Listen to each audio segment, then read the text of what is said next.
Hi everyone, Raphael Harry here, and you're listening to White Label American, a podcast where we hear stories from an immigrant or two, sometimes more. Thank you for listening and enjoy the show.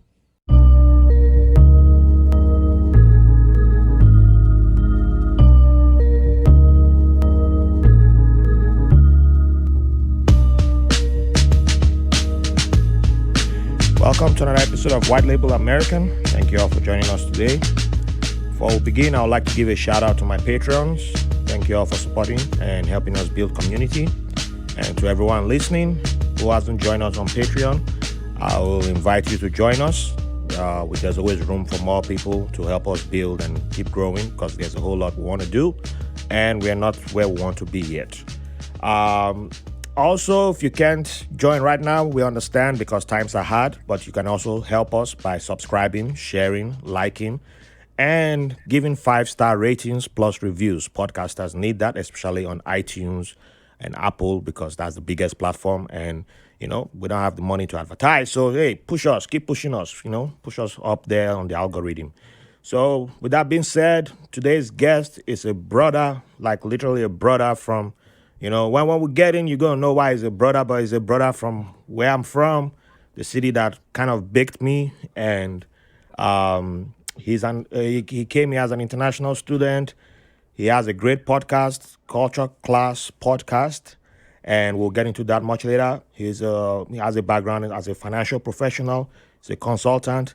He's an all-round awesome human being. And as I said earlier, he's a brother, someone who I consider a brother with an awesome voice.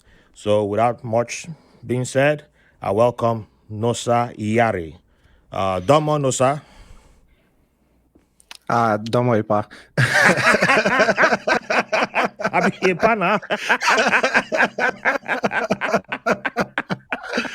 Man, nice to be here, Harry. Thank you for bringing me on the podcast. I see you're repping Super Eagles with your jersey. The football world right now is in a state of confusion. Well, I'm glad it is. It's that's You're my way of glad saying it bye is? bye. Yeah, because honestly I don't care. I'm tired. I've been watching mostly African football. I don't really care about European anymore. It's like but anything that happens in Europe will definitely trickle down. It's interesting to see how FIFA, UEFA, and like the club owners are just going through this whole power tussle right now. yeah, So let them burn themselves, burn it down. Like we need to take because if they do gra, we need all our talent. They still need our talent to right. be where but they won't pay our talent what they should be paid. So I'm like, well, when you all figure it out, you guys. But we need to figure our own, and if we fix our own on the continent, I don't think we'll even be bothering with this European Super True. League nonsense and all that. True. Because Just imagine it's very Africa- exciting. It's more competitive on the African continent. You can't predict who's going to win the African Champions League or Nations Cup. You can try. You will still lose money. If you go bet on Right. it, you will lose. So it's much more fun, and that's why I enjoy watching that. But European one, it's the same big teams, the same circle from England, France, not even France. Well, last year was France, but Germany, Spain. It's just four teams, 4 countries keep producing, and it's like, come on.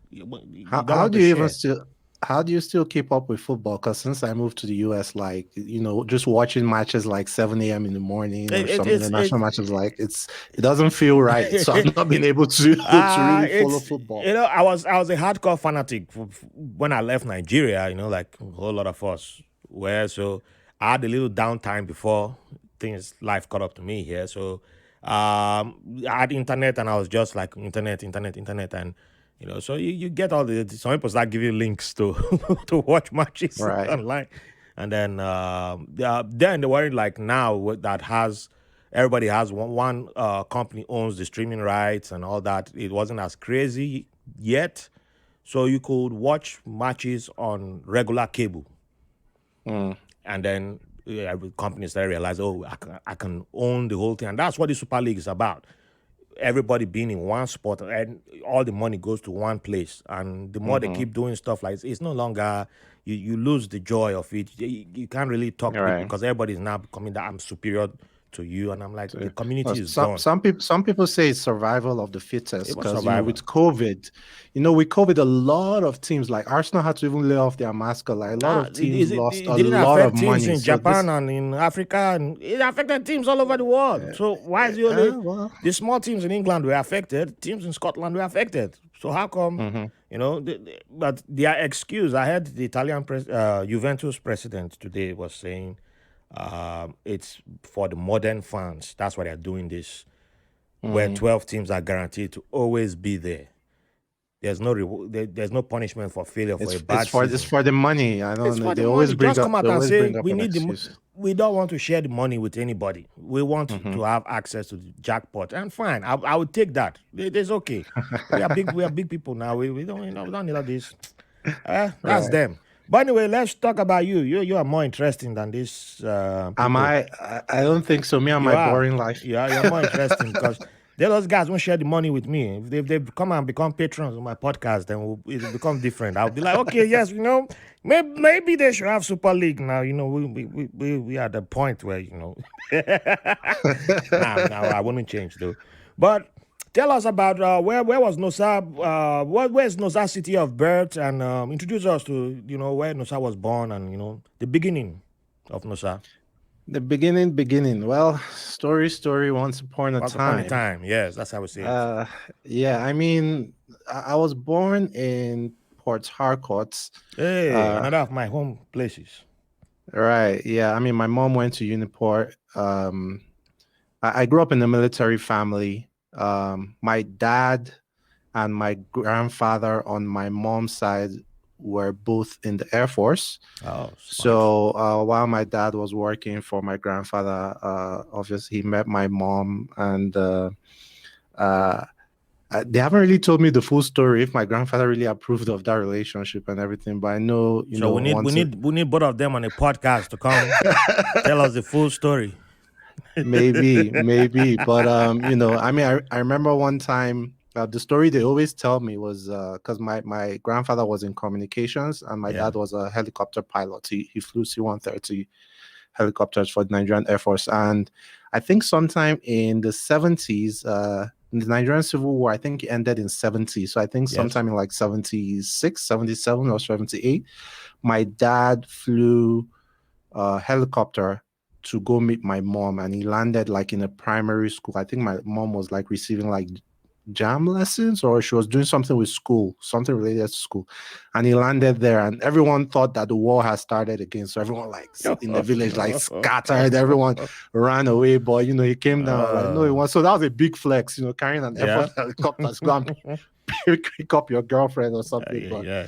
yeah, I grew up in a military family, ended up living in a lot of places because of my dad's job. Yeah. Out of the 36 states in Nigeria, I think I lived in about maybe 20 of them. Wow. So I grew up with this affinity for culture, and just got interested in culture, how different people do different things, because I moved so much. And my dad tell me about, he would go on international trips as well, whether that's ECOMOG or like internationally to like France or other places. Mm-hmm.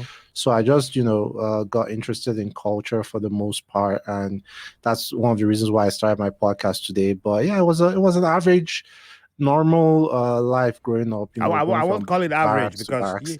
you got a Nigerian experience that a whole lot of us. Even I moved around Nigeria a lot, and someone like Delta State. My mom was a federal civil servant, so I got to visit a whole bunch of projects. Like Delta State, I went around. I've been to every local government in Delta State, but I was much younger, so there are certain experiences that I'm not able to. I wasn't able to appreciate.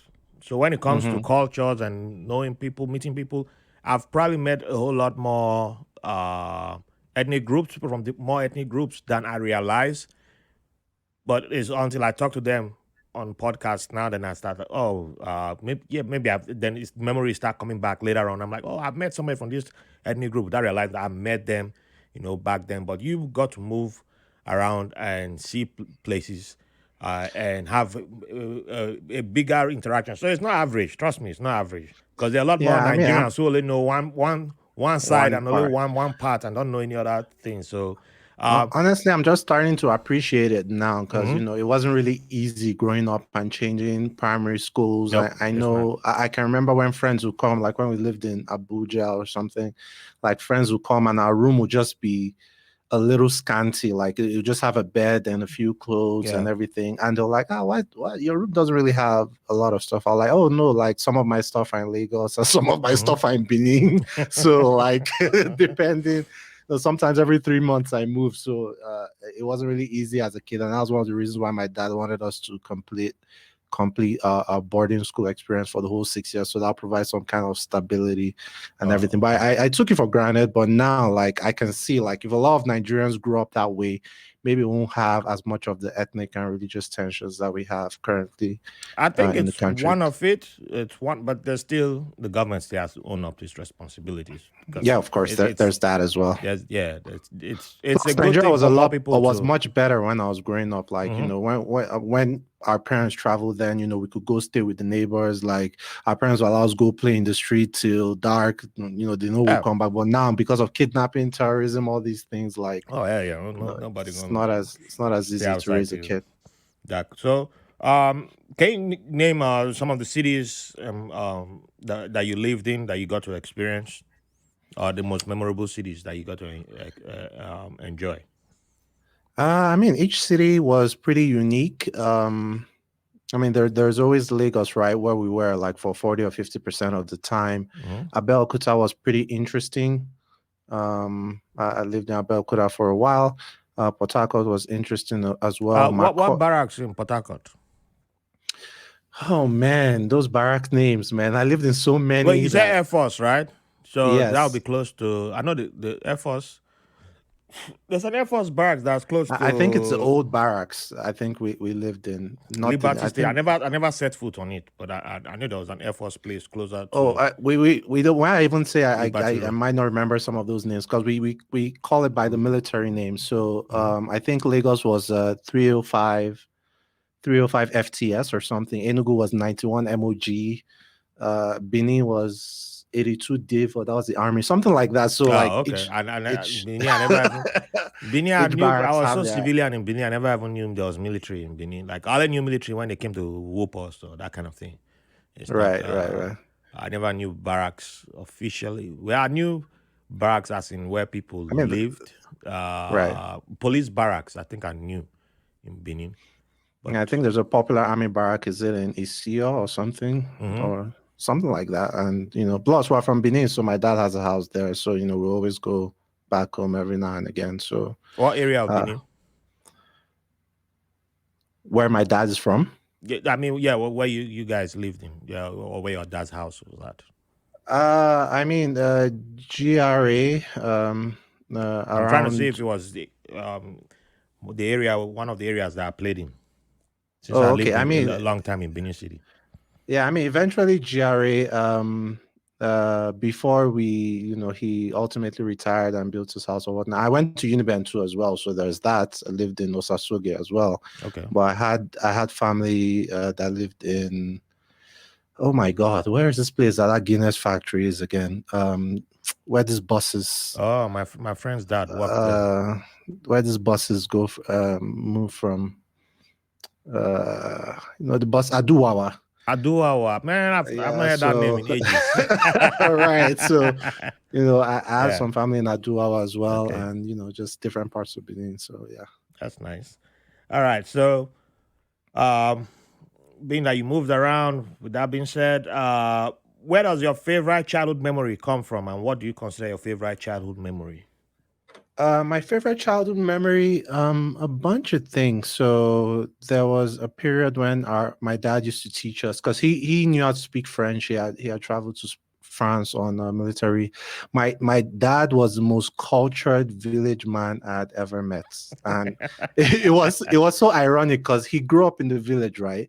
Like he grew up in the village, Yeah. of course, Eguaholo, like Mm-hmm. poor and everything, but like if you met him later in life, you would never believe he grew up in the village. You think that his father was one rich man because he was so cultured. Like he could play chess, he could read maps. This was before Google Maps. Like he Yeah. could Yeah. read the paper maps. Mm-hmm.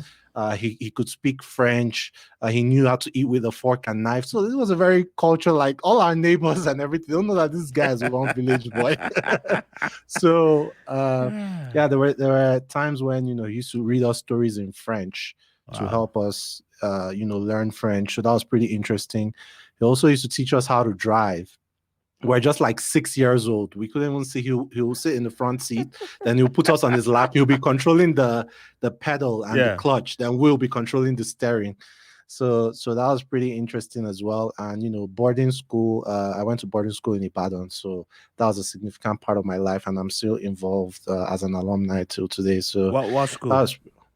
I went to Air Force Comprehensive School Oh, in okay. Yanofa, in the outskirts of Ibadan. So yeah, just tons of stuff like that was pretty interesting. I remember gaming as well when the PlayStation first came out, and we had friends who tried to tinker up like PlayStations in the neighborhood. Like PS1 was the first PlayStation that came out, but we tinkered up like a PS4. It didn't work. It was just a container, but we Mm-hmm. like put things together and we're like, just imagine how the PS4 would be like. People were like, oh no, they can never make a PS4. And now we have like a PS5. So Yeah. that was pretty interesting as well. Yeah, just I can tell you a story from all the different cities, but I guess memorable ones would be learn how to drive at 6. Obviously, that's definitely in my mind. My dad always go drink beer with his friends and stuff in the evening, and we'll like buy malts and we'll put in like a beer glass and pretend we're drinking beer as well. So Yep. but yeah, just kid stuff, man, growing up. So that was pretty interesting for me. Yeah, I was trying to recall if I remember that name. Air Force Comprehensive School. I know there was another military school in Badon area, but I don't think it was Air Force. I know I took the common entrance to the other one. I think there was an army military school, but I didn't pass that one when I took the common entrance. But I can't Yeah, remember. most likely wherever there's a barracks, there's a school. So even though my school wasn't a barracks, but if there's like an army barracks or an Air Hmm. Force barracks, most likely there's a school within the barracks. So Yeah. yeah, I'll believe that. And I also lived in Ibadan too for a few years. So Nice. Do yeah. you not speak Yoruba? Just classified info, but no, no, no. I used to speak Yoruba when I was a child, but family didn't like it, so Right. they beat it out of me. Long story short. They beat Yoruba out of you. Yeah. You obviously didn't stay in Lagos, right? Although me, I No, don't know how to I speak stayed Yoruba in as well. Lagos So for my visa. That was it, as an adult, but as a mm. child, I was already. By the time I was 6 years old, I was speaking four languages. I was speaking Hausa, Yoruba, Oh and wow. English and Pidgin. And the instruction was speak English. So by the time I moved to Benin, I was in Mm. Jos then. So by the time I moved to Benin, it was funny enough in Benin. It was only Yoruba children that were around me, and none of them spoke Yoruba. They were all Yoruba children born and raised in Benin, and their family didn't really speak Yoruba. So I didn't have anybody to speak Yoruba with. But the beatings I was getting, I think Said the beatings. it just sent the wrong message. So I don't Right. think with time it reinforced the right messaging, and I don't know how I lost it. And yeah, so one day I just know I woke up one day and it just disappeared. And it disappeared. Yeah, and then Well, at least you learned. Like it was difficult for us to learn languages because we're moving around so much. mm-hmm, So that's one thing. Even till now, maybe I don't just have I have affinity for culture, but it's been difficult for me to like lay my hand on like a language that I can master. So that has also been a challenge, But yeah, we move anyway. yeah. So a guest I interviewed recently mentioned um, how she went to boarding school in a different country, a different African country. How there was no midterm, no that you didn't go home. Like parents didn't visit, couldn't visit that kind of thing except for midterm breaks or end of end of year, obviously to come take you home, that kind of thing. So, Hmm.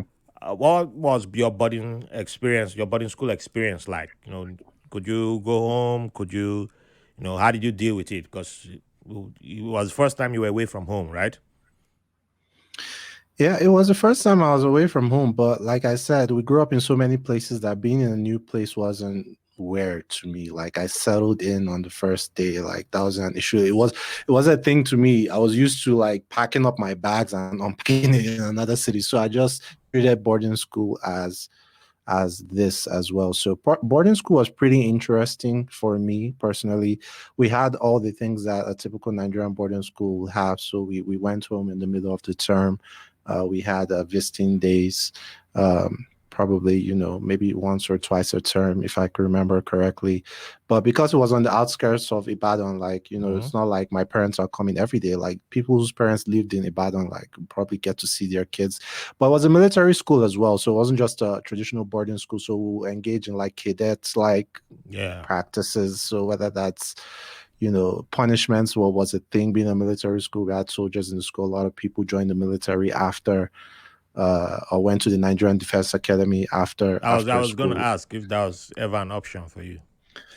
Kind of. I always tried to. I tried once to join the Nigerian Navy. I think my brother tried like twice to join the Air Force, but my dad didn't really force it. He wasn't like, he was like, look, if that's what you want to do, fine. But he didn't.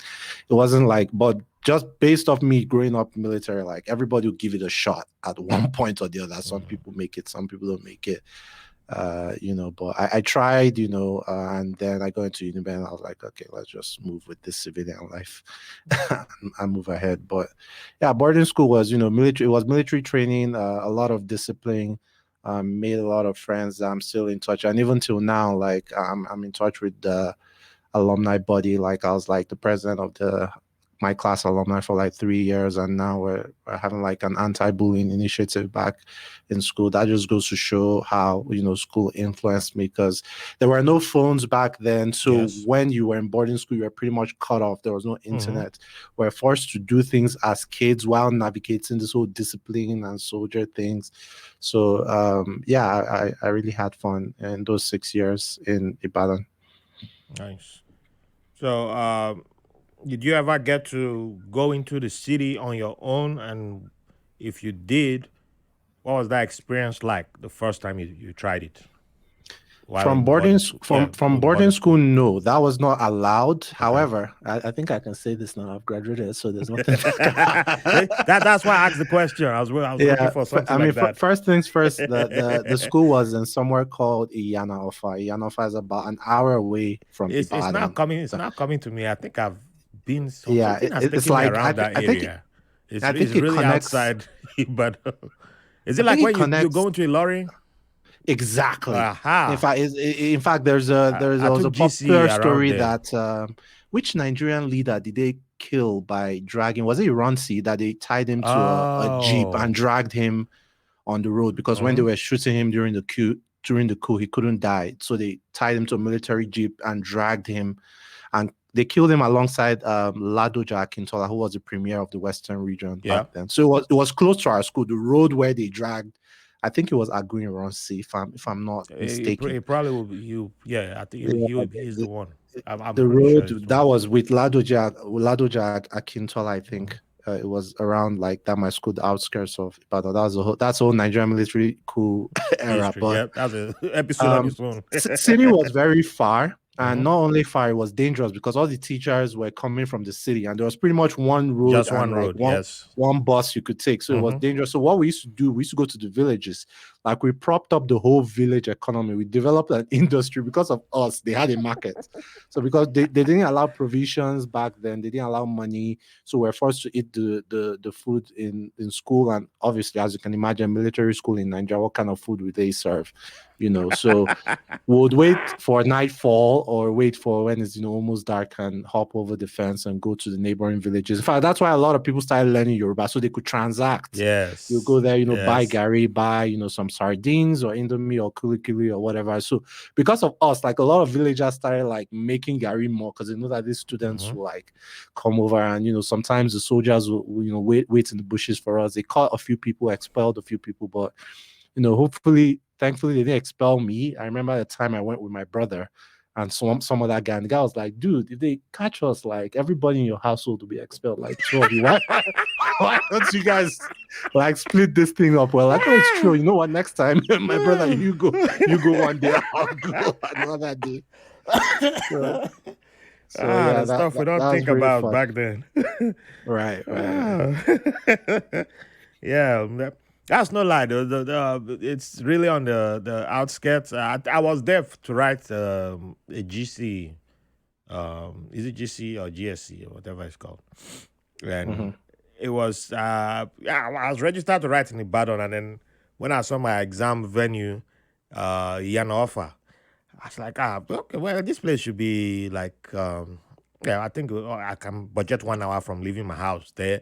And then for some reason, my friend was like, maybe you should go, we should just go check the venue, get familiar with this place before before your exams begin. And we're like, all right. Mm-hmm. So luckily we had extra cash on us, and we got down to, I've forgotten what it's called, after UI, and we went down, and then we took this way. I'll take bus from here, and then we took bus. What's this place now? We keep going and going and going. Keep going and going. Like, Why this hey, place? we've been on the bus for how long now? Still going and going, man. In And fact, then, that was another aspect ooh, of my childhood. The night buses, the luxury buses, Chisco, ABC, Ekenedi Lichuku, and all mm-hmm. those things. Like that was another aspect. Like my brother and I were entering those buses at like 11, 12 by ourselves, going like Wow. Lagos, Abuja. Our mom would just put us in like Abuja, whatever. Then our dad would pick us up from in Lagos. But the whole trip, like Lokoja and everything, like Mm-hmm. it would just be us. So that was also like a trip. The young shall grow. The young show group, man. We're so young, like we get to I Lokoja, never like took. I and don't think stuff I like ever that. entered So, those night buses. I had too many robbery stories, oh so yeah, I there was never that. took the night buses. Oh, there was I, that. And I, then I travel Igbo first thing traders, in there the were no morning. transfers. You couldn't like transfer money. So Igbo traders, you see them Yeah, like counting Ghana must go of cash, like yes, stacks of that was cash the reason why that they would they take with attacked. The them to go buses were buy prime for goods and attack. everything. Yeah. So like yeah, that was crazy as well. So just different Oh man. aspects of growing up. Yep. Man, in those days. Man. Yep. I was like, I'm not doing this night bus thing. I would rather leave first thing in the morning, 5 or 6 Right, a.m. If I have to right, be in Lagos, I can get to Lagos. Or if I'm leaving from Port Harcourt, I still do it and get to Lagos. I timed it and I made it. But leave overnight, I was like, nah, man, right. I'm not risking Yeah. it. Yeah, I And mean, at one point we stopped using night. Sometimes we just start using the day. But night was a fantastic idea if you think of it. If not for like the yeah, kidnapping and robbery, it's because a you great, just they're great sleep boss. They're the or best, actually.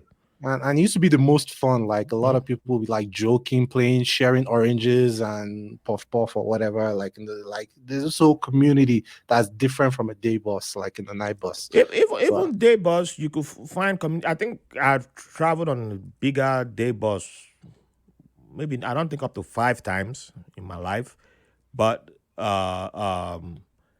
there was still fun that we had on day buses. And I still remember one time around when I was getting ready to leave in my last few years in Nigeria before I left. I was I was heading to Lagos from Port Harcourt with my good boy. His nickname was Buster, Ja Buster. Oh, go figure. But so we took the front seat, and for some reason, I don't even know how the quarrel started. And I think one lady, they were one of the women behind us said we were too loud, and we were just joking with the driver. We always had jokes. We were young boys, and we had jokes with the driver. And then the woman behind us said we were loud. And we're at the age where you can't talk. We could talk trash and Potako boys mixed facts. with Bendel, Worry, Pigeon. Oh, we just started throwing bullets at everybody. And by the time the bus took a break, it was like the whole bus versus the two of us. Oh, na bullets they call them like arrow. They have people. With the yap people, they go, they yap us, they yap. And then Right, right, by the time right. we got to the midway point for the break, where we eat at the restaurant, we came down. After we were like, okay, madam, why the vest now? Why are you mad with us? Well, let's buy. We bought the woman. We bought the gang leader. We bought our cold drink. We made friends with the woman. Like, hey, because we had been calling Yeah. her. We told her she was ugly. We said everything. We said everything. And then now I went up with the woman. I'm not taking like, well, you need cold drink. Take a cold drink. Right, Yeah, right. and then we And befriended the woman. And then before you knew it, well, we got on the bus. somebody wanted to try and attack. She was like, "Oh, it's okay. They're nice people. This, And this, I, this, everything oh, changed." you guys, una sort them.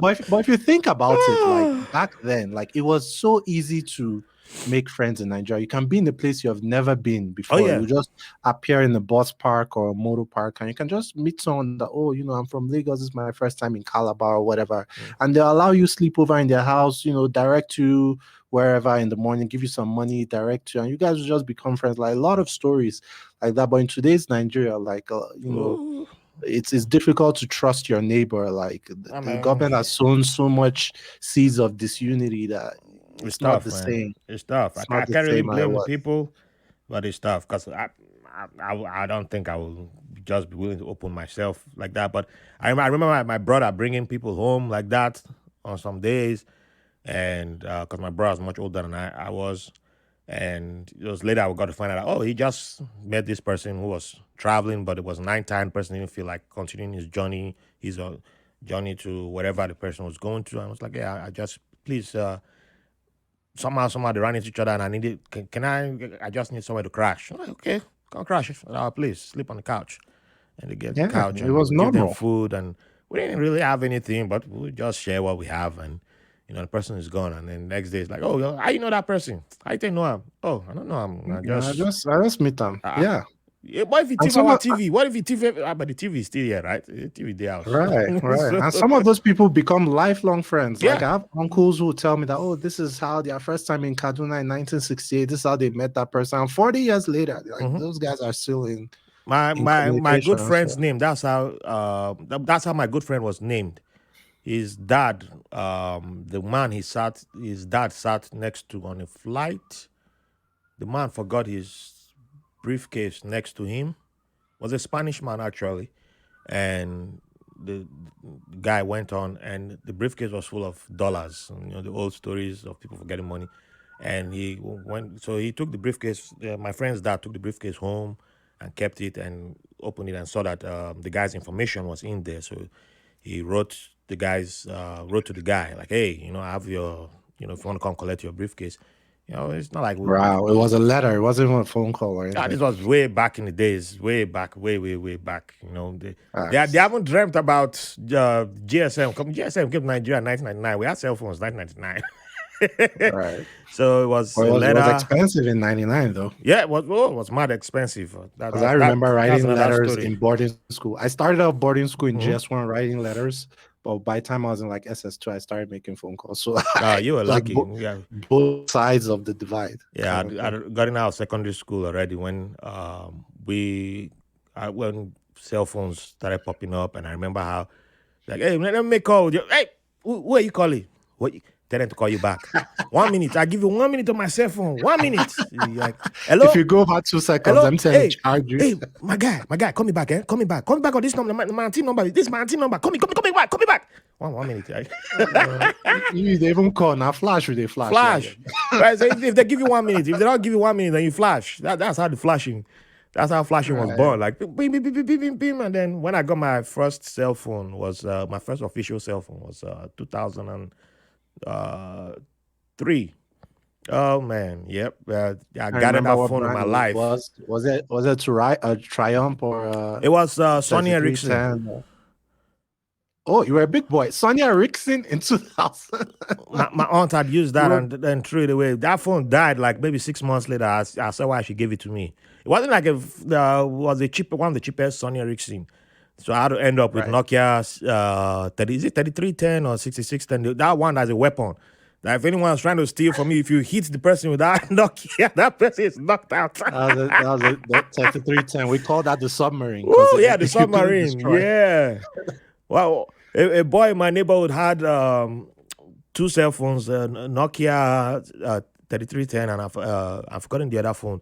So he's the guy who, because he had two, every time he's talking to you, you have to see both cell phones at the same time in his hands. You can't just be like, hey, how you doing? You got to see both cell phones. Like, I have two cell phones. So one day, It was a status symbol. yeah, it was big time. Like all the celebrity magazines, you saw all the government officials had like 3-4 cell phones in their hands every time. Exactly. In fact, people won't put their cell phones in their pockets. No, They'll hell get no. like the strap on their belts. Yeah, So even you could with see the their cell agbada, phone. you see them. It's just floating in their hand. Like, man, you have cell phone aid carrying cell phones running behind them. So this boy was walking through one of the footpaths in we were at Elekoya Estate, and this was when the petty robberies had started increasing, just before the kidnappings will take over. And so he sees a stranger coming, and the guy's like, "Hey, hi, I'm looking for this place." A young man, according to his description, said it was a young man. So he said, "Hi, I'm looking for blah blah blah place." So he says, "Oh, okay, this guy is asking for a place. So let me flex as usual." So next thing, 2 cell phones were out in his hand. He didn't tell us, but we knew that part already. He said, so when he started talking and said, I was trying to point to, yeah, you go right and you make a left. And he said, as he was pointing, he felt something cold on his stomach. And he said he looked down, he was like, oh, it was shining. So that he didn't confirm if it was a gun or not, but he felt the cold thing on his stomach and he was like, yeah. And the guy's like, I'll just help you with your cell phones, all right? While the cold thing is still on his stomach, the other hand is collecting his cell phones. Okay, you have a nice evening. Bye-bye. And he just keep running. So that's running. He just kept running and was trying to thief.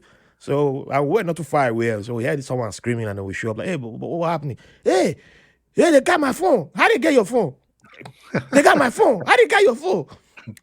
Oh, you brought your phone out, right? You brought your phone. You had to just show him that you had 2 phones. You can't help yourself but break it out. Right. That was a real thing back then. Like, even when I was in Uniben, like they used to obtain people. We used to call it. Like, obtaining. This is Osasoge back then. You say, "Oh boy, I returned the cell phone, give the real owner." You know, see me, I just did. I was temporary owner. I gave it back to the real person who owned it. But now that word obtain brings back more memories because from as I started secondary school in Benin, and that's how when the bullies came or the seniors came. It's obtained, though. That's what we call it. They come to obtain you. That's how we started obtain before the main criminals took over. But so they'll be like, have you been? They don't obtain you. Say, no, I never obtain you. If I see any senior, they come. I run the opposite direction until one day they finally caught me. I was escaping for my first 3 years. They couldn't get me. Then one day, right. You survived 3 years. I survived 3 years. Didn't get caught. Was it Burgess? Which one was it? No, I was a day student. Word of Fate. That was her. So one day we didn't pay school fees and they kicked us out. So we're out on the street. Instead of going home, we're out on the street being as usual and being tough guys. Then some seniors rounded us. Like, oh, you guys don't want to go home. All right. Come. You know this song? So they started singing one song. So we started looking at the guy and say, well, why you allow me sing? You have to sing after me. So when you sing, you clap. So we started singing, doing what he's doing, clap, sing, clap. So when he finished singing, he's like, why am I the only one singing and clapping? You think you won't reward me for singing and clapping? We're like, well, why are we rewarding you? It's a terrible song. Are you insulting me? No, senior. Okay, so now when I'm singing and I'm clapping and you are clapping, then you have to reward me. So, all right, so he starts putting his hand out, like, put something in my hand. I'm like, oh snap! This is obtaining. That even seems mild. That seems mild. Maybe that was a day student. Because as a boarding student, that is like they do it 2 ways. That's the good cop. There's the bad cop in the corner watching you because it's how you respond to the good cop that will determine how the bad cop attacks. So if the ones who paid immediately, who dropped the money when his hand was out, they're like, hey, reward me. Then you go to one corner. The ones who didn't reward. Then the bad cop steps in like, oh, you don't want to reward him. Guess what? I'm not doing singing. Frog jump. You're like, okay, I'll pay. Oh, no, you didn't want to pay. That. Oh, I'll pay.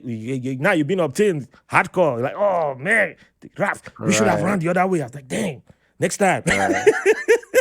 Man, as a boarding student, like we didn't even have good cops for the most part. They were bad cops. Like those guys were revered. They'll be like, my like they'll call people by their last names. They'll be like, Adebayo, bring your mama left breast here. Come here.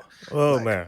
Like there were instances where parents would come. There was an instance where a parent came and she was waiting for like 2 hours. Like, where is my child? She had sent like 4 people to the hostels, called this person. They had called. This guy couldn't come because a senior was punishing him or something.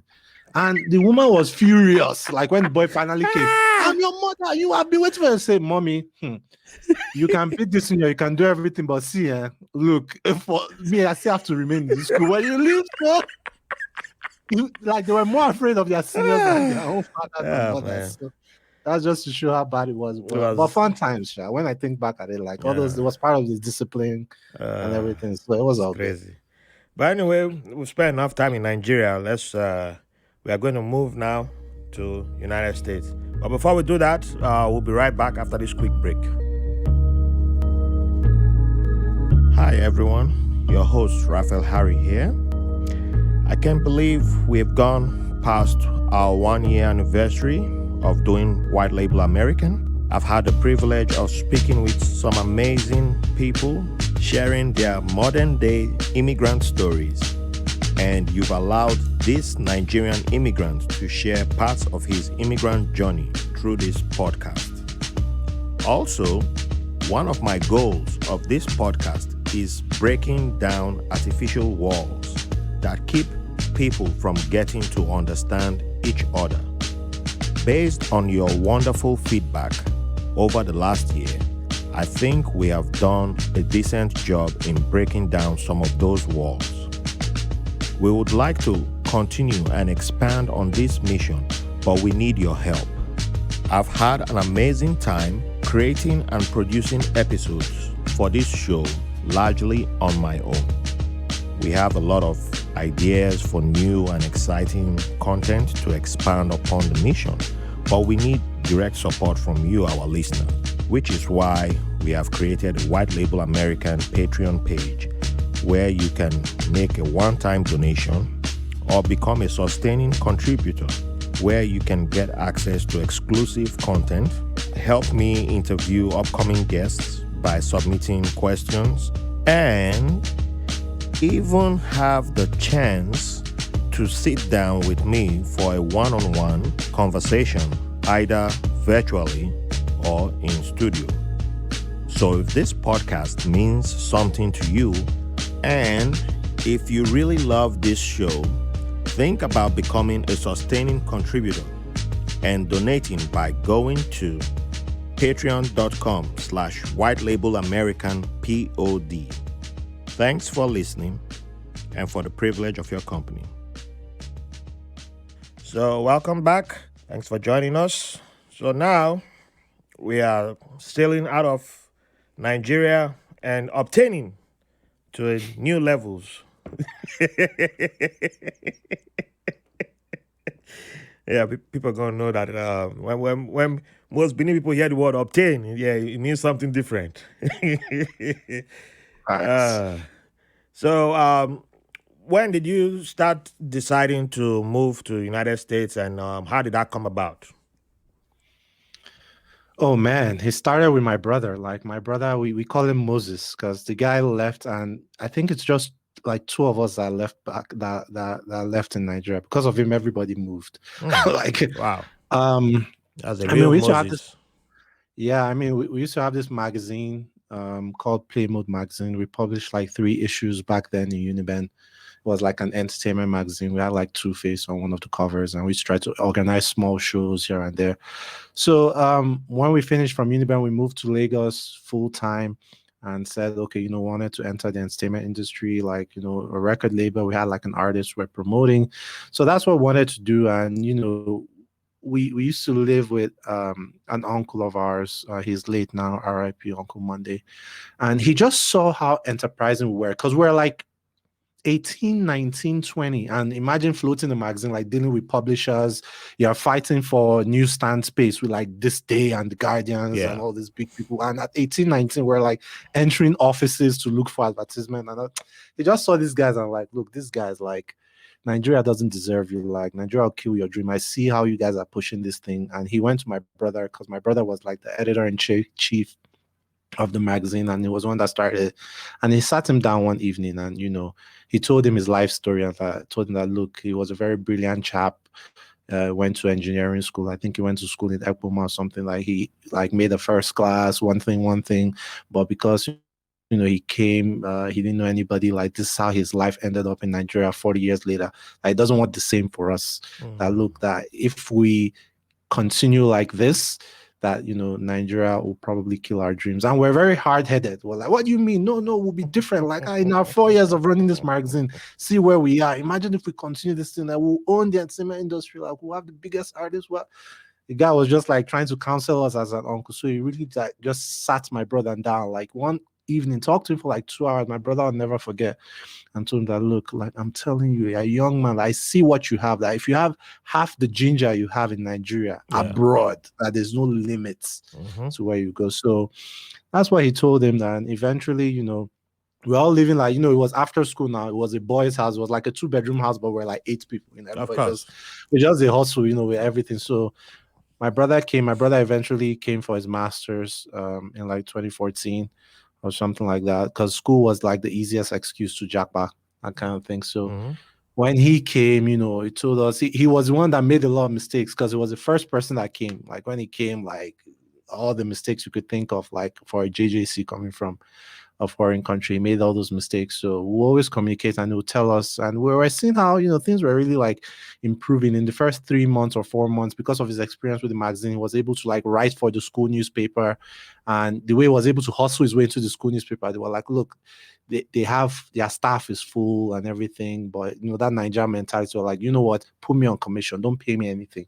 Yeah. And within like 1 week, he was able to get like advertising for like $800. He got like half of that, different Wow. things. Like, so I was just seeing how I was like, man, it looks like that uncle really had some foresight. I was working in the Nigerian banking industry at the time, and it wasn't just going anywhere. If you are working Nigerian banking, you know how it is. When you reach a certain level, some people expect you to start kissing ass. People start to we call it setting. They start to prey on you, so they send you to the bad branches, or give you the bad Mm-hmm. assignments and things Yeah. like that. So I was like, look, maybe I should leave as well. And my brother left. So about 2 3 years later, I followed suit. I left, moved to DC. And out of all those 8 boys that were in that 2-bedroom apartment just hustling things, like everyone is here now. I think one of us also came to Michigan like last year. So it's just like, Wow. I think one more person who's left. So everybody, like, and I'm really proud of, like, it's not like we're forgetting our roots or anything, but we're just trying to see how we can make lives better for our families and our future families. And when we stabilize and everything, we'll go back to Nigeria. So that's how I was. I visited the US. I visited my brother in 2016, and I moved here for my master's in 2017. So I've been in the US for about 4 years now, something like that. All right. So you arrive in Washington D.C. What was that first experience like for you? Right. I actually didn't arrive in DC. I arrived in JFK, New York, because that was the Oh, cheapest. That was the cheapest ticket I could find on nice. Royal Air Maroc. I'll never Oh, forget. you're the first. That's the official carrier for Moroccan Airlines. So that was the cheapest ticket I could find. And my bro, he still lives in Chicago, but the ticket to Chicago was a lot more expensive. JFK was the cheapest. So Okay. I flew to JFK. Then I pre-booked a Greyhound bus that would drive me from JFK to Chicago. Oh So that man, was this that guy was went. crazy. You got a whole different Man, I American tell you, like experience. that You got road as trip all of us they included. suffer, like that 8 of us we did that 2-bedroom house, like like that was like the breeding ground, because everyone is doing amazingly. Like we're not where we are supposed to be, but I'm really proud of like where everyone is Yeah. right now, because we're just different. Like even when we had girlfriends, like I'll have a girl, and we'll bring her over, and we'll play with her, gist with her, she'll gist with the other people, like no good day, we could find ourselves without shirts, those I things. know. But just Trust me, the I know that conversation, we're talking experience. about like European politics, talking about the coup d'etats in different countries, talking about Roman history, things like my babe, when I'm walking her back and feel like, damn, like well, not see this guy people, like we're just different from the average Nigerian. So even now, when you hear about me doing things like culture class podcasts, or people getting their masters or their MBA, or someone consulting for Disney, or another person doing this, like you could see it coming. Mm. We're just like a different breed. So I landed in JFK. I landed about 2 a.m. in the morning. So obviously I'm there, like Nigeria to the core, like nothing they happen. Like I survived Lagos, like why not go survive New York? So I wanted to go to Port Authority, which is I think where the Greyhound buses are in New York. So I was going to enter the train, and I think according to Google Maps, it said I had to get off in Jamaica, Queens, then switch trains to the Red Line or something to go to Port Authority. So I was like, man, this is 2 a.m. in New York. Like, I go uni, I know that I obtain in New York too. Like, make I just ask around. So I was asking around that look, that this is what Google says I should do. But sometimes Google, those guys, they know as they be for streets, even though I know be streets. But the guy was like, Jamaican Queens at 2 a.m. in the morning, like, don't try amo.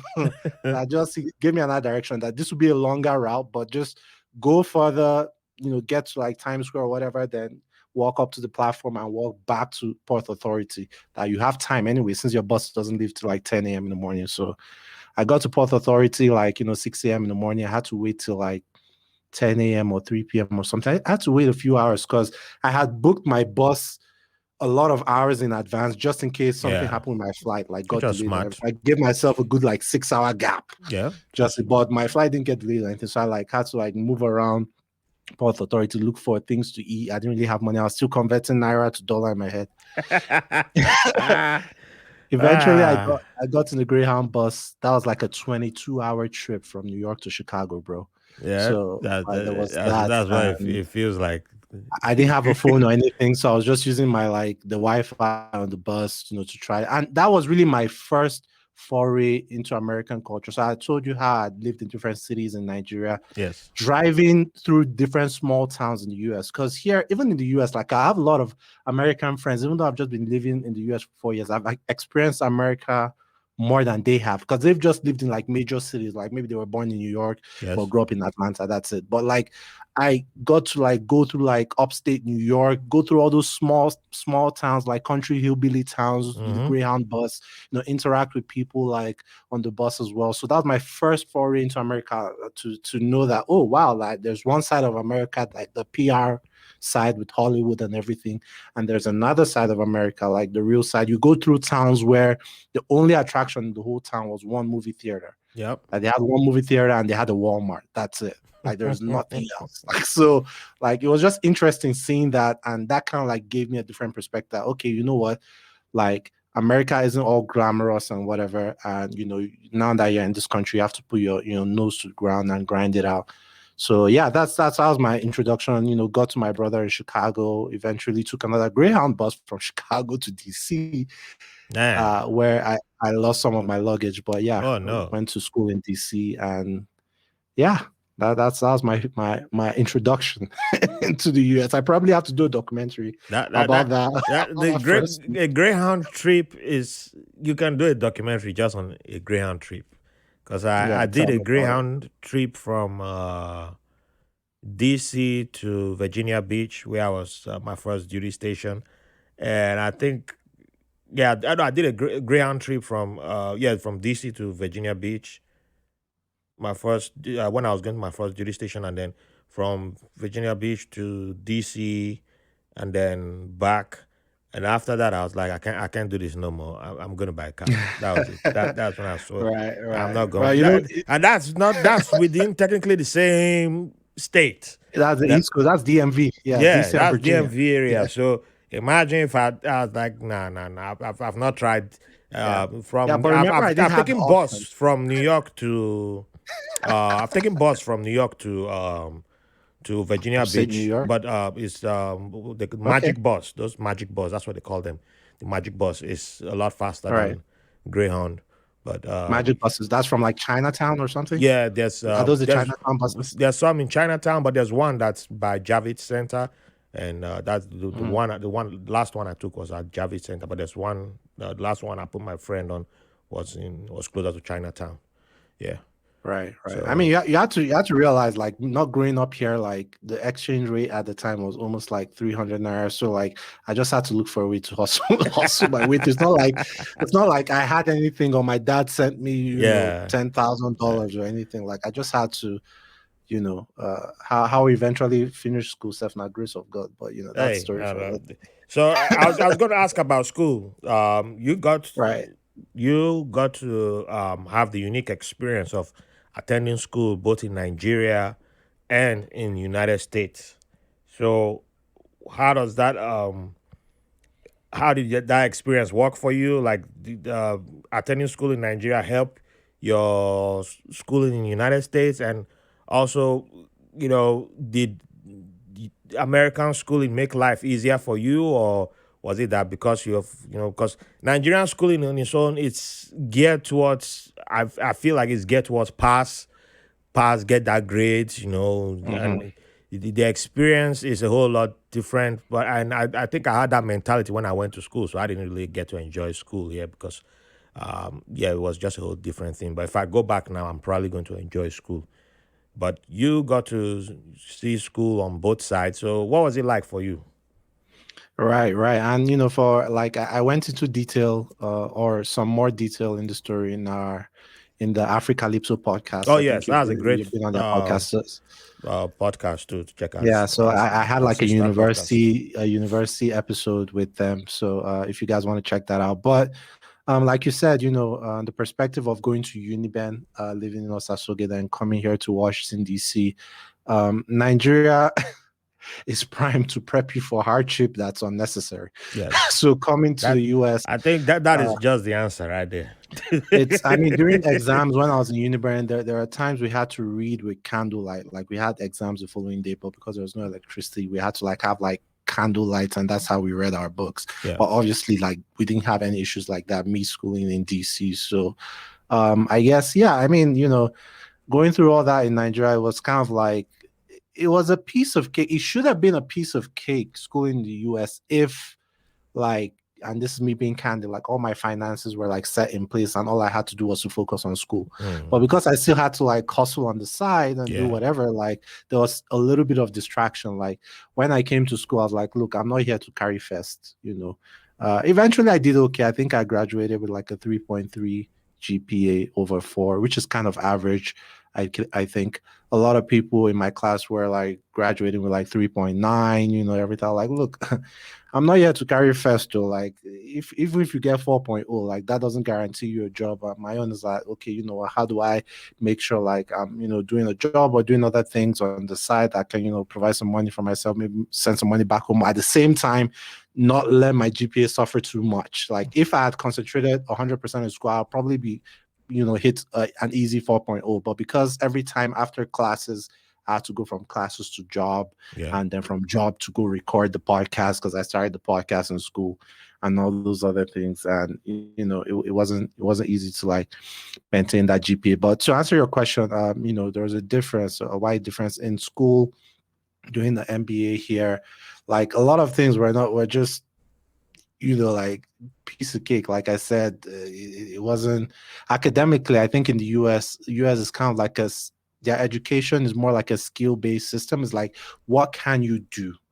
So even my first foray into like organizing my resume, like when I came here and everything, it was like a heavy emphasis on skill. Okay, even if you worked in somewhere in the past, what did you do there? What skills did you gain from there, and how did True. you use those skills to, you know, um, to achieve a certain objective? So you have to quantify it. Oh, I grew sales by 40%. I Mm-hmm. reduced I don't know, staff turnovers by 15%. You always have to do that. But yeah, schooling in DC was interesting for me. I was supposed to go to school in Buffalo, actually, the University of Buffalo, but I'd already paid the deposit, the $500 deposit, and everything. But when I went to Buffalo, I saw it as a very small town. And like I said, my brother made some mistakes. He went to school in Chicago, so he didn't make that mistake. I'd always heard about these people who went to school in the US, but they didn't really get to experience US because they were in like the outskirts of Ohio somewhere. So that wasn't really like a metropolis. So when I went to Buffalo, I was like, look, like this school might be cheaper and everything. The school in DC might be more expensive, and I don't have the money for that. But there are more opportunities in DC. Like Buffalo was just very small town in upstate New York. Yeah. I'm like, where am I going to get internships? Where am I going to interact with people? But going to DC, well, the embassies were, an international city. DC is there, Virginia is there, everything. I'm like, man, I think it'll favor my hustle to move to DC instead. So that's why I eventually, settled on DC and had to forfeit the like $500 deposit, even though my brother was mad at this time. Like, why are you wasting money like this? But I'm like, no, trust me, like I'm thinking about the future that I Yeah, just have to I do think that this. it's important that you say that because I that that's one of the things that I don't think it's common for us to, coming from our background, to make those kind of thoughts, to make those connections. It's like once you've made deposits, stay there, manage them. See it's true. Yeah, you've Right. already started. So, I'm like, no, you are allowed to change your mind. You're Right. allowed to Nigerians change. like to man. Nigerians love to manage. That's why they always settle for less. Yeah, it's like there's nothing wrong with saying, okay, I've put money down and I've made an investment, but it's not the right investment, and it's a bad, it can be what's it called, bad debt or loss, and Yeah, you just write it write off. it Yeah. off, move on, and go. You're still investing in yourself, so you're taking a. It's right. It's better to take a gamble on yourself than take a gamble on someone else. So Facts. why not do Facts. that? And the Facts. message is always, no, stay in this lane and be meek and Right. humble and Right. die Right. there. And I'm just like, yeah. And it's even worse when you're comfortable. Like people just look at you like you're mad. Like I Mm-hmm. had a very comfortable banking job, before I left Nigeria. I think my salary, I don't know if I can say my salary, but it was a very Oh, comfortable you can say salary. it. And my It's salary before probably I, not this. It's no longer the same because of right, inflation and right, all that too. So, probably less. And my salary before I left was like 380, like naira, which mhm. was crazy. Like I earned more than any of my parents had ever earned, like 380 for like a 26-year-old back then.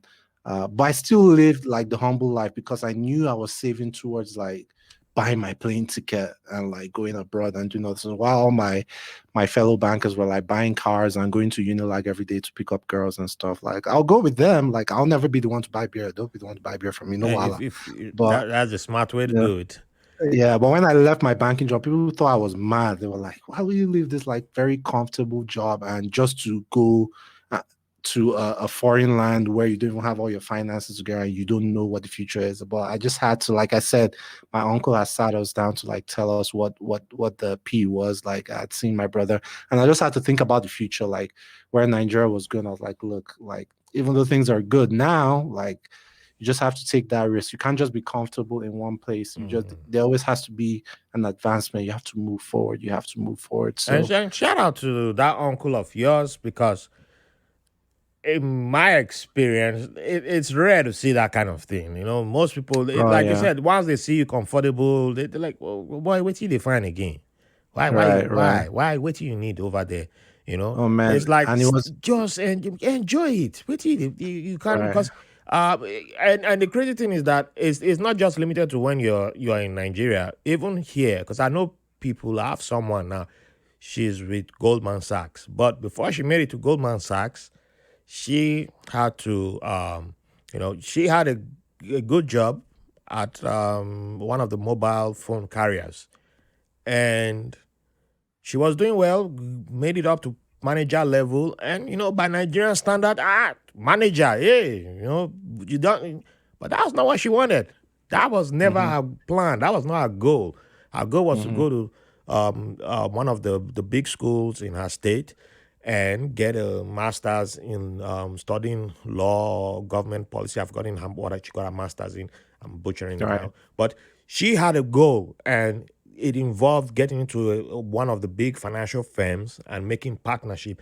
And most people couldn't, when she decided to You share it couldn't with, fathom they're that. like, Right. but you are doing well. You bought a Right. house. You are this. Right. And she's like, that's not what I want. That is what Exactly. you want. That's what You want. your goal of your vision of satisfaction. That is it. But it's not my vision. So, Right. and I think a lot of us fall into that because the whole community start throwing it in our face, like you should be satisfied, or you should be, yeah, Right. you should manage, go and make starving children, go and your mate is this, your mate is that, and what are you still looking Right. for? So she went and chased that dreams, and then she little by little, and then now that she's at where, hey, everybody want to come, be like, hey, we are here with you. We say, look at Nigerians are in this place, but like when they were making the moves, suffering Making. this, you weren't there for them. That's another Although thing. although we don't have to blame them too much because sometimes you can't see it's difficult to see beyond your environment. True. Like why did I think that as an international student, like I had the audacity to start a podcast and walk into like the confidence I've gained over the years has been birthed from the environment. So like I said, even before we started the magazine in Uniben, we I used to be part of a teenage magazine in Abuja called WhatsApp magazine. Oh, And like the where spelling of WhatsApp.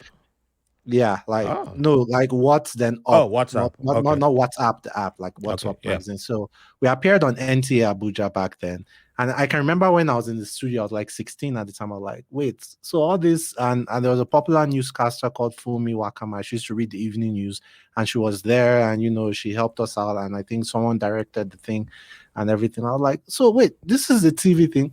When I saw that, I was like, this is nothing. So I think you first have to experience certain things to know that it's possible. Yeah. Even when I was in DC, like when I was in DC and I went to the White House, I was like, wait, so this is not the house where everybody just say this thing we go enter them. No, so like you first have to like see, and when you're growing up and people around you, like maybe you're not growing up, especially in the Black community, it's not easy. Black excellence is not a popular thing, due to systemic racism and all this. And so we don't grow up seeing the only people we have to aspire to, maybe athletes or entertainers or things like. We don't grow up seeing touching. So it's difficult to have a frame of mind that something is possible. But because of all the things I did when I was younger, being part of magazines, traveling, seeing people from different, that gave us, like the 8 of us in that small space, a different perspective. And that's why we're always like ahead of the curve. So when I see people saying, oh, just settle for this, sometimes, don't bother arguing, because you just like say like, just Oh, even me as I am now, it's like, not. It's not a matter of arguing, but I right, said it's true. Everything you said is true, but it still boils down to colonialism for us, because if you look at with when did Nigeria gain independence? When a whole bunch of other countries gain independence. right, But what is our educational structure? What is the language that was used? What did they start wearing you with from childhood? Except if you got good private education or you got federal education when it was much stronger, the wiring is already built in there for you to be this way, be on this straight line, straight into the right, factory, and don't right. deviate from it.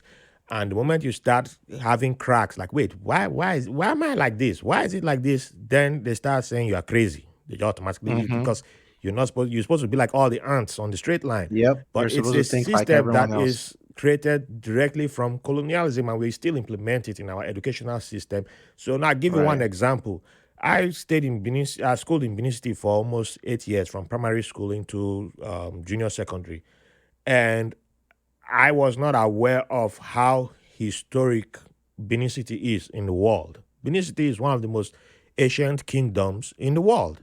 That is black Yep. excellence, if you want to talk about black excellence. But I was living in black Mm-hmm. excellence. I walked to the Oba, every time I used to go to St. Yeah. Paul's Church, which is not far from the Oba Palace. Oh So yeah. I used to walk to Ring Road to go take taxis home. So I walked Is that in past the Oselu? Just after Oselu somewhere? the Ring Road roundabout. So I mean St. Paul itself. That's like in Oselu area, I oh no, think, or that's two. something. That's the smaller St. Paul. The bigger St. Paul Cathedral, Oh, okay. at Airport Road. So Got it. that is it's really you can walk from there. It's like 15 minutes walk to Oba Palace. Oba Palace is it should be drawing tourist attraction the same way Buckingham Palace draws, if Mm-hmm. the history and the packaging and everything is done right. Mm-hmm. Oba Right. should I mean, not be bowing down to Prince Charles. Prince Charles should be Prince Charles is below Oba of Benin. right, right. I When you mean talk about hierarchy. The Portuguese wrote about the Benin Kingdom in the 14th century. So Like they didn't see they hadn't seen anything like it. exactly. So, Now, but when someone a kid grows up there, spends 8 years of his life there, does not realize that the wall around Benin, the ancient wall around Benin City, is the third longest wall around a city, ancient wall around a city in the world, and then has left the city, and then is reading some old Guinness Book of Record, and then sees that like, wait, what? You mean that wall that people were throwing trash on right. is You mean the moats? the moat? Yeah, it's considered the wall. Right. It's the third longest wall, ancient wall in the world, after the Chinese, the Great Wall of China.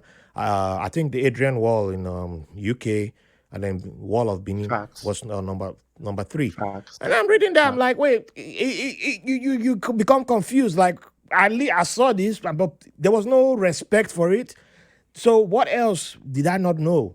And then you start seeing that there's so A much lot of things. history that you know we weren't thought of, but but why would you not buy this message of civilization was brought to you from a bunch of people who didn't know where your continent was, and then one guy came Mm-hmm. and discovered River Niger for you. So Discover the a river that people were already yeah, using. I know, right? So all these things, it starts with the way we've been programmed for a long time, and now a bunch of us are fighting against the program. That's where that's the closest, that's where the argument is now, because once you've gained this awareness, be you in Nigeria or be you in Africa or in diaspora, that's what you're going against, because everyone else is still on that programming. Even people who are saying fuck the colonial masters, a lot of them are still on that programming in other things. They're Facts. still swear Facts. loyalty to that program, because you ask them like, oh, I'm crying for the queen or king of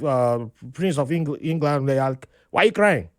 Your king dies in Nigeria. No, don't consign me, I beg. Yeah, I They mean don't it's know a anything about system. our history. So, but we've had it. We've always had the black excellence. The what they call that area of Benin that has all the metal, the Oh, Nora, the bronze, the bronze. the bronze casters. Yeah, That yeah. I is think that's a that UNESCO heritage that site is as well. way over. That alone could have been like 5 chapters of our Facts. textbooks, and all the black excellence you could have just, the pride we would have had. But I grew up in Benin there, and we're like, I don't want to go do that kind of work. Hell no. I don't want to do that. That dirty Right. work. I want to do that. Right. That's the Right. mentality I came out with. Like that dirty work. That's Right. like I mean, if I had no option in life, then I'll go end up there. right. They look down on Exactly. people who do that and I mean, everything. why I mean, some white guy will come from Europe like, wow, this is great art. Give it to me. right. How much I pay? I'll go put it in my museum, or I'll put it in my with my gallery and sell it for Right. like ten I thousand mean, dollars. And we're trying to win in a system that wasn't built for us. But yeah, like I said, it's a responsibility of some of us, people like you and I who have seen the other side of things. That's why I'm so involved in my high school right now, because nice. I'm so involved with my high school alumni, because I'm like, look, if someone could have impacted me in certain ways while I was a teenager, even though I kind of like did okay for myself, but I probably would have been on like Zuckerberg level right now. Like if I had like probably, you know, grown up a certain way and had access to maybe certain people, Mm-hmm. or had the right information, like we're still going, like it's still a journey, but man, like It is, yeah. we It is a we journey. what That. You're right. It is a journey, and we need more interactions like this to keep showing that it's not one way track to it's not a one way track to making it. There are different ways, facts. and it should be open to our younger ones. It should be open to our older ones, because yeah, you can also make it at old age. It's not really just and that's why it's like oh, we need to what they call it, the civil service. So everybody need to dine there. I don't need to get out of the civil service. Like everything is they need to rebrand. They need to reshuffle, Rebranding. rechange everything. But And it's not even just about making it with money. Like yeah, it's also no, important to pass information, because, like I said, exactly. my brother, we call him Moses. Like all the mistakes he made when he came I here, he love that. downloaded everything. I love That that look, guy, because immediately that's you a come great here, you have to mentality. start building your credit. Like he That's a didn't build his great credit till like mentality 3 years into the thing. to So have. just imagine if we're feeding our community, like the black community, or like our lineage or our generation, like Hmm. this information. Imagine what is going to happen like 2-3 generations, from now. It's going to Yeah, be different. because information So is power, you know. it is. And like for me, I have this mentality of we all can win. It's not just about me. That's why the moment I found your podcast, first thing I did was to go give it 5 stars and Appreciate it. shared it on my platform and say, hey, everyone check it out. I know people who see something and say, oh, this is competition. This is my it's fellow. Hell no. I'm like, no, we all can win. It's All not right. because other people were nice to me, other people were good to me, even people I don't agree with were still good to me. Facts. And I'm like, yeah, if I'm not still going to fuck with you, but fine. But I got information and I passed it on. I give it on, and people give me, and I get it, and I just you don't hold on to it. And I do that for my Facts. younger ones. I try to. They don't really take it, but that's fine. But if you keep telling people, like, look at the mistakes I made. Like when a bunch of people have met me, have asked me before, like, oh, I want to join the military. I heard you were in the military. I want to join. I say, okay, you don't have to join the Navy because I joined the Navy, but I would recommend Navy or Air Force because that's my preference. But if you want to join other branches, here is what you need to know. And I give you as much information because I didn't have anything. I was just told you, oh, do this job. It's a job for you. And I Mm-hmm. just went and I made so many mistakes. There's so many decisions. I was just all over the place, finding out by experience and all that. But you get the opportunity that I did not get because I don't want you to fail. I don't want you to go through that painful experience because it's painful. When you go, you spend a year or two, and then you say, oh, I could have done this from day one. Man, Mm-hmm. that's time wasted. I don't want you to Yeah, go through that. So I've made that mistake. I've done it. I'm the guinea pig. Like, here you go. You go ahead. And if I see you winning, I see you succeeding, I'm happy. And that exactly. is the mentality that some people, not all of us have, but some people tend to be like, oh, because if I share this information, then that person will do better than me. Then I'll feel, if you're feeling bad because someone you gave information to is doing better than you, then there's something within you need to check. There's something you need to, Change. Yeah. I yeah. mean, a lot of Nigerians are just competitive unnecessarily, and a lot of black people, like, it doesn't make sense. Like I said, we used to run an entertainment magazine, and Mm-hmm. sometimes when a new song will come out, like, I don't know, like Tamaya, one of those guys, or Two Face will release a song, or MI, and would ask our peers in the entertainment industry, oh, can you send us this song so we can publish on our website or write about it? And they'll be like, no, no, no, it's exclusive to our platform. I was like, this song has been uh, published for a month. Like, what do you mean yeah. it's exclusive to your platform? But it's just that spirit of competition. When I left American University, like, there was a Nigerian who was joining the MBA program as well, just as I was leaving, and I made it a point of color. Like, this dude, like, I'm going to tell you everything. Like, this Nice. same school I went to, like, I have to tell you exactly what professors, Mm-hmm. like, what exams might be like what areas and everything. It's the same exact program I went through. So, and the dude hadn't seen a Nigerian like that. I was like, wow, that even coming here, that a lot of It's people in mighty his family helpful. didn't help him Yeah, this way. That me, I don't know him from anywhere. I'm just like downloading all the information. I'm like, yeah, because when you win, I win. that is You it. know, as a That is it. it's a predominantly white institution anyway. So, like, if a couple of Nigerians can come out of this and we meet in an American University alumni gathering a few years from now, we're all doing well, it's a plus to the community. Yeah. You know. So I have to ask you said one more person is coming out of the eight of you. Hmm. I have someone who's has a similar background to yours coming also, but I have a feeling I don't know if I kind of have a feeling like he might be. I don't want to guess if he's that eighth person, but I have a feeling he might be. I don't know because it might be a small world. But just out of curiosity, where is the eighth person going to? Where? Yeah, I mean, what you mean where? Like, what city? yeah. What city? I'm trying to see We if we he's my don't person. we don't even know, to be Not honest, yet. because Okay. the dude is he's making money in Nigeria because he is in Nigeria, but he's working for a lot of international companies, so he's Oh, getting okay. No, paid in that's my dollars. my person. My person is a banker. My person is Right, he was like you, but he's like a big banker, right? Well, I would say let me just not say big banker, but he's doing well in the bank in banking, and right, he'll be coming to a southern state soon. Yeah, he already got visa and all that. And he told me, and I right. was like, "Oh man, you coming? Wow!" Like Nice. wow, surprise. So, but yeah, it's kind of similar to also Bini guy. So I Right, said when right. he And when after I he say eight arrives. people, I just mean the people who were living together in that small two-bedroom. Like, I Yeah, still I have a lot of understand. other friends, Yeah. obviously, that's still back home. But I'm just talking about people who we wake up in the morning and we just start talking about things that 20-year-olds don't typically talk about. So it was just Trust me. fun times. The last place I lived in Port Harcourt at Ajip Estate, we were about how many were we? Uh, Let me see. Ja Buster, Ibiki, Sonny, myself, um, Dari. Yeah, I think we're about eight. Also, eight boys. But it was three bedrooms, and we had the main guy his uncle was blind, So his uncle had one bedroom to himself. So he was supposed to be the caretaker, and then the rest of us just moved in. Fun times, right? Fun times, fun times, fun times when the boys I out don't the know they doing house. that babes that year because that was always a bone of contention. Everyone always Uh, wanted to book one room because once you yeah, get room with only then now one you room get had the air room. conditioning. Now So you get the room with that. yeah, so one room had air conditioning. So that's the room where if you had your significant other coming over, you let everybody. There was one person who always did that thing of not letting people know, which was always Oh, an of course, annoyance. there are always people like But that. like Coded guys. yeah, but like me, I'll give you like a full day in advance notice. Like, hey, I'm expecting a guest tonight, so that room is out of bounds. So the guest room is out of bounds, and everybody, you see guys disappear. Like, okay, I won't stay at home. I'll disappear. I'll go somewhere Right, and all that.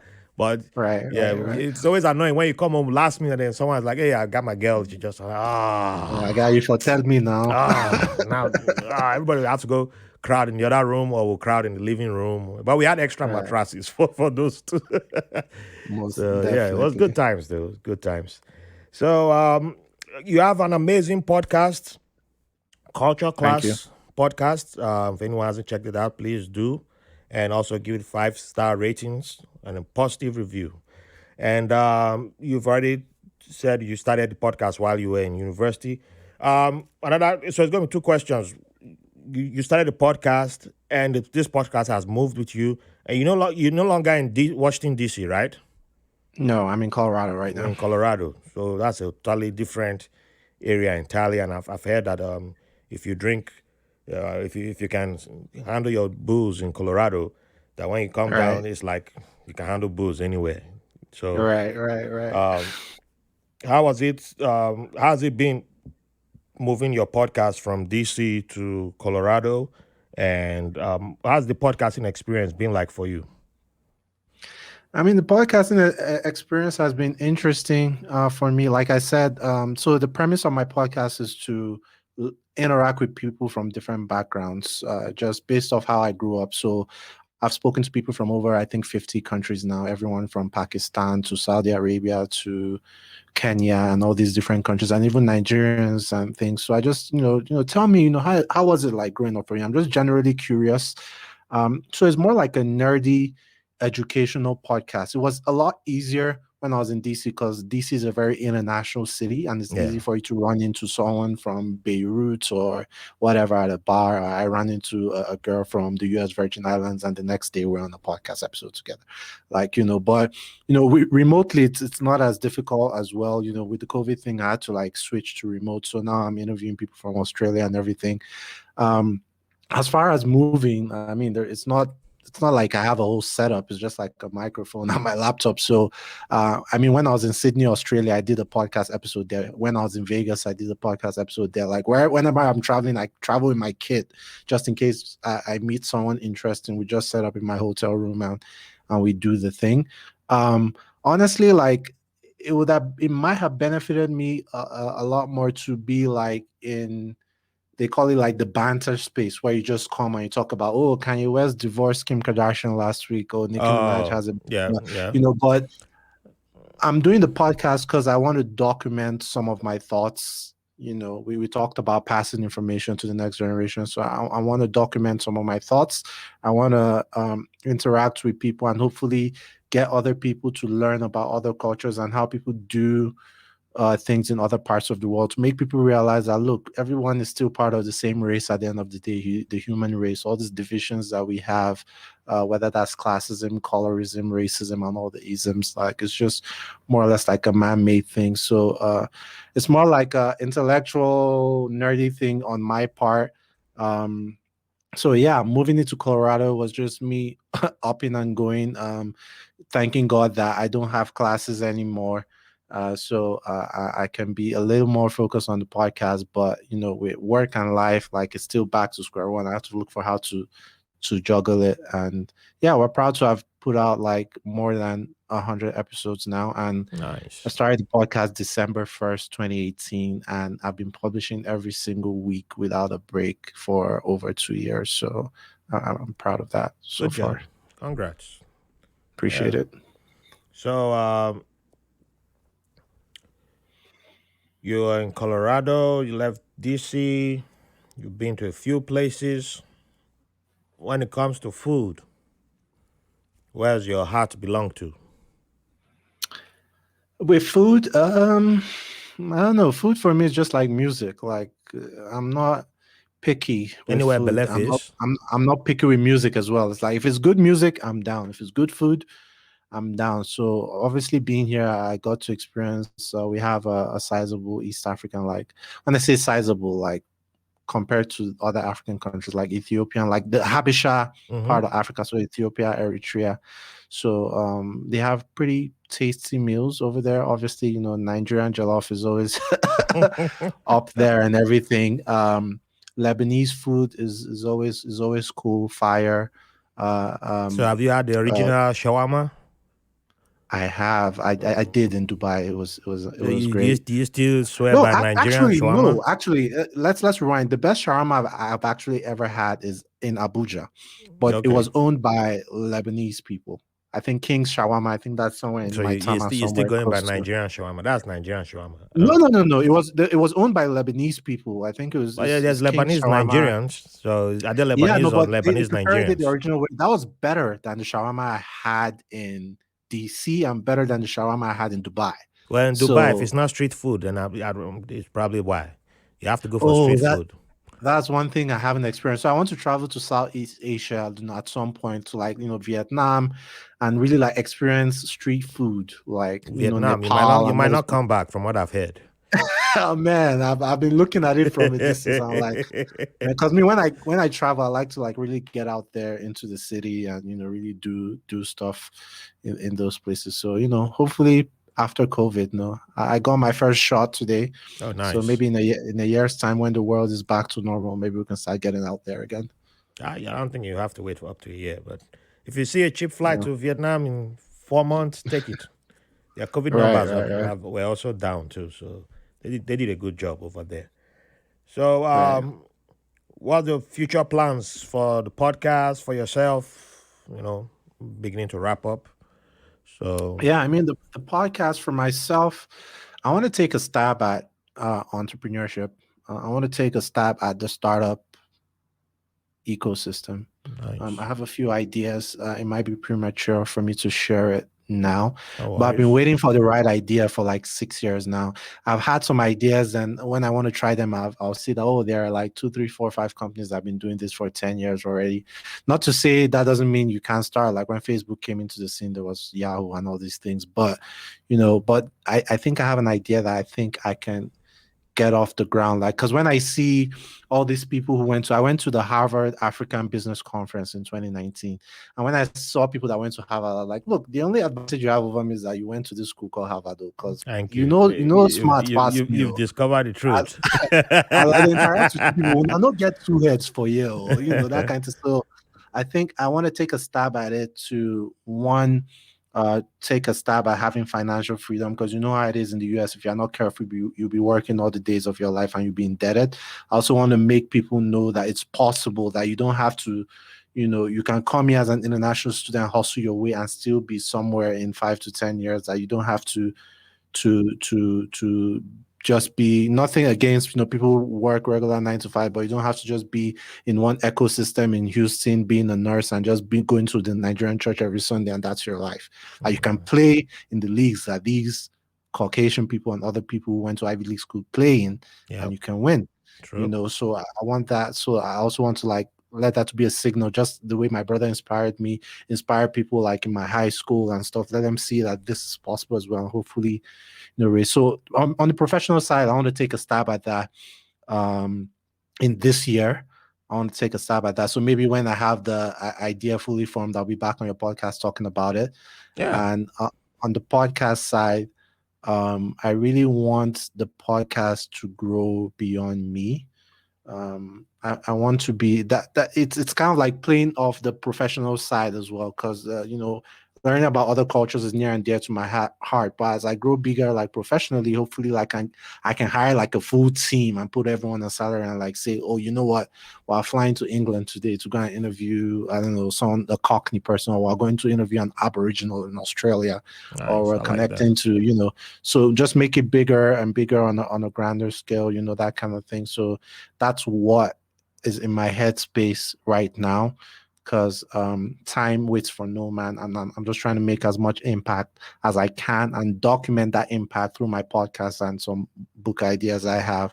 Hopefully, pass on that information to the next generation. So, That's beautiful, and I know you will, 100%. And fun fact about Facebook, everybody forgets that the original Facebook was that website, like or not. That was the original Facebook. hot or Hot not, or not, yeah. That was the original Facebook. That's what Facebook began as, and then facts. grew into uh, what it is today. Because at one point in time, High Five was a lot more popular than Facebook. High Five was a Facts. happening place than Facebook. So, yeah. Um, so thank you for coming on the podcast. USA, yes, I still remember that. Final question: what would you like to leave the audience with? Could be a line from a mantra you live by, or a line from one of your favorite books, song, or just anything you'd like to leave the audience with.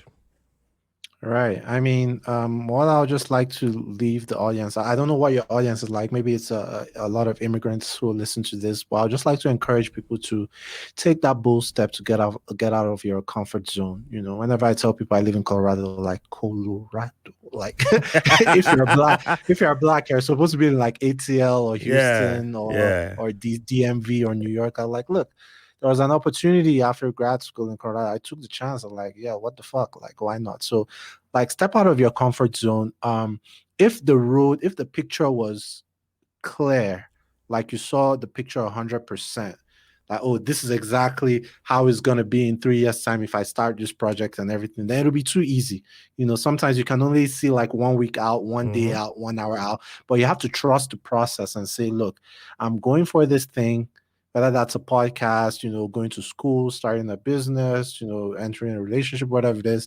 Like, leave your comfort zone. Like, because you're Nigerian, because you're Ghanaian, because you're Lebanese, like, don't say, oh, this is what Lebanese are known for. This is what I have to do. My dad was a nurse. My mother was a nurse. I have Yeah, to be a nurse.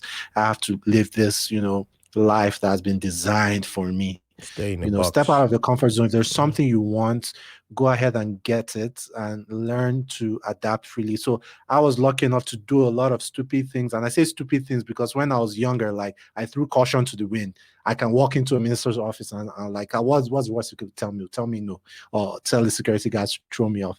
So because I've done a few things and not everything worked, some things worked. That gave me the confidence to know that, oh, all I need to understand is that I just have to have the will to be able to take that first step and learn to adjust as I go. Yeah, And that gave me some kind of concern. And that's what I'm encouraging everyone to do. Like, take that first step. Everyone has a dream that they want to achieve, but maybe because of where they are or their family, they're not receiving support for their family or whatever. Like, step out, like, hot or not. Like, whoever knew Facebook would become as big as it is. Whoever knew, like, whatever big things out there become as big as it is. So don't be afraid to start. And it won't always work out. Like, life happens mm-hmm. sometimes, Yeah, but trust me, sometimes you learn those lessons. And let's just try to come together as a community, whether that's any community or even as human beings in general. Like, no matter where someone comes from, like, that person is no different than us. We're all part of the same race, the human race. What we need in this world is more understanding, but there are a lot of forces that are working overtime to make sure that they sow the seed of divisiveness and things like that. But let's try to give people a chance. Don't say, oh, he's Yoruba, this is how Yoruba people behave. Or he's Asian, this is how Asian people behave. Give each individual person a chance. When they fuck up, then you can write them off and like, this person. But that don't mean say you can't use that person fuck up, cover the whole tribe, or yeah, something like that. yeah. So yeah, that's just what I have to say. And yeah, I encourage people to reach out to me as well. And yeah, let's chop it up, just like how me and you met. Like, let's chop it up. It doesn't have to be on the podcast. It can be on a phone call, text message, Awesome. OnlyFans, whatever it is. So, hey, you got OnlyFans too. That works. I don't have money to support it right now, but I will plug it always. oh, one thing that caught my attention from what you were saying, I remember when I got out of the Navy, and one of the biggest mistakes I made was thinking I had to have something like right away, right away, right away. And that was the reason why instead of taking it, I couldn't see myself taking a step back. And I should have been on unemployment for a while because I qualified for it. I've been paying tax for how many years? For 4 years straight. At the unemployment, I should have done that, relaxed, weighed my options, then moved. But instead, I was just like jumping, and the next thing my savings were gone, and then it's like I have to take unemployment now, and then I'm rushing to take the first thing that comes in my way, and I was just, and that's how depression came up. And the unemployment, I was like so eager to get out of it because and nobody knew I was still on unemployment, but I was like judging myself so much, like, oh, this is an embarrassment, this is a shame that I'm on unemployment. Oh, that's a Nigerian here. Very, exactly the very Nigerian proud. Meanwhile, that is there to help me find my feet. Right. And so sometimes use what is there to help you find your way to the next level. You don't have to just rush. You're not in competition with anybody. You're not in competition with anybody. That's one thing that I just have to say that because and you might have been programmed for that because maybe just I was growing up programmed for that environment. because I had to rush myself into making a whole bunch of mistakes, taking a job that I hated, but I performed well. Obviously, I had to perform, but I was just hating my life for a long time. So with that being said, where can people find you, please? So if you want to find the podcast, it's Culture Class Podcast everywhere. You can just go to cultureclasspodcast.com. You can see what we've been up to, see old episodes, and follow us on social media. If you want to find myself, my last name is Iyare. But I'm not affiliated with Iyare Motors. Like people I was about to say that name familiar. Oh man, I forgot about Iyare Motors. Man, bro, like when I was in Uniband, like towards exam time, when people towards vacation time, everyone will be coming to me because they want to get a few tickets. And I wouldn't admit if I use that to track some girls, but that's by the way. But yeah, my last name is Iyare, so it's Nosa, Nosa Iyare, Iyare. On all social media. Shout out to Kanye West for making me believe in my real name and drop all the monikers and handles and English names I had and using my traditional Benin name, Nosa Iyare, and being proud of that everywhere. So Nosa Iyare, a pretty unique name. Search for me on Twitter, Instagram, Facebook. It's the same thing. All right. I look forward to connecting with you guys. Awesome. And I'll have all those links in the show notes too, so it's easier for everybody to find you. So keep the love coming in, and we will say again to Nosa, and we will say to the listeners, and we will say thank you if you didn't know that, and it's thank you in Benin language. So thank you for the privilege of your company, and keep the love coming in. 5-star ratings, don't forget.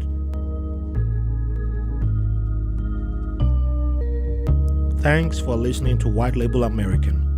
If you enjoyed the show, we'll appreciate if you rate, review, and subscribe to the podcast wherever you get your podcast from.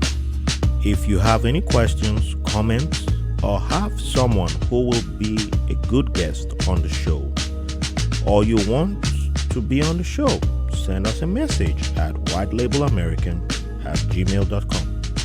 And make sure to follow us on Facebook and Instagram at White Label American. Thank you for your support.